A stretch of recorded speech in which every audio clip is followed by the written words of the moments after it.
suis Soalé Cheikh Hamidou, écrivain ivoirien, chroniqueur littéraire au journal Nord-Sud quotidien. Je suis aussi le secrétaire à la communication de l'Association des écrivains de Côte d'Ivoire. Et là, je suis en train de faire un sublime séjour à Bamako. Au Rêve brisé, c'est un recueil de nouvelles. Il faut dire que dans un premier temps, je suis poète à la base. Et les nouvelles se sont imposées parce que j'avais des histoires à raconter. J'avais des histoires à raconter, ayant été professeur de lettres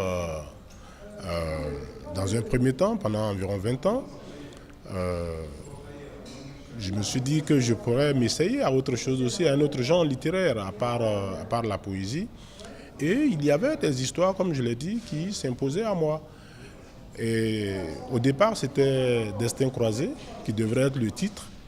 Et puis, à la longue, en dernière lecture, il y avait quand même certains rêves qui étaient brisés, quoique, après les personnages, il y en a qui s'en sortaient. On s'est dit pourquoi ne pas proposer Rêves brisés. Mais Rêves brisés, réellement, c'est pour chanter la vie, pour semer l'espoir, surtout. Et donc, c'est un travail d'environ 4 ans. Je suis beaucoup plus porté sur la poésie dans les textes, l'esthétique. Et pour peut-être ceux qui liront Rêves brisés, ils verront que ce n'est pas seulement l'histoire qui nous intéresse, mais il y a aussi l'écriture. Pour les objectifs de Rêves brisés, bon, c'est à chaque lecteur de s'approprier l'œuvre pour en tirer la quintessence qui s'impose. Mais moi, je pense qu'il faut avoir confiance en soi. Il faut relever les obstacles qui se présentent à nous dans la vie. Les rêves sont brisés, mais les rêves aussi sont faits pour être réalisés.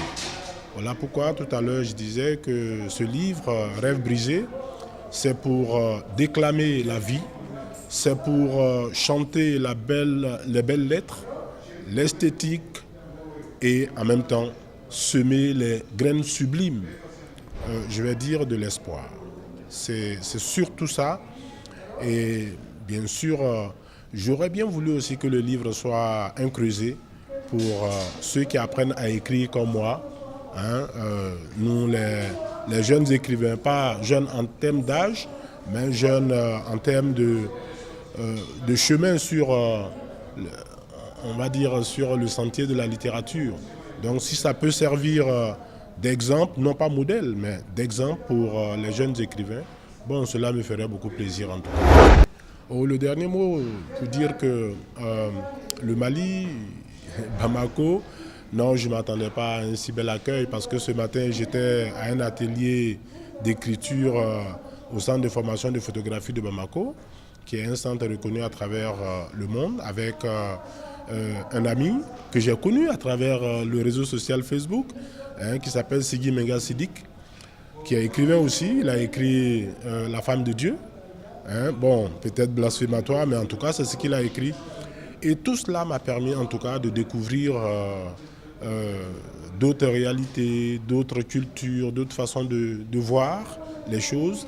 Et moi, cela m'a fait véritablement plaisir. Et puis bon, je rencontre Jonathan Ouattara qui me permet d'avoir cette interview-là pour votre télévision.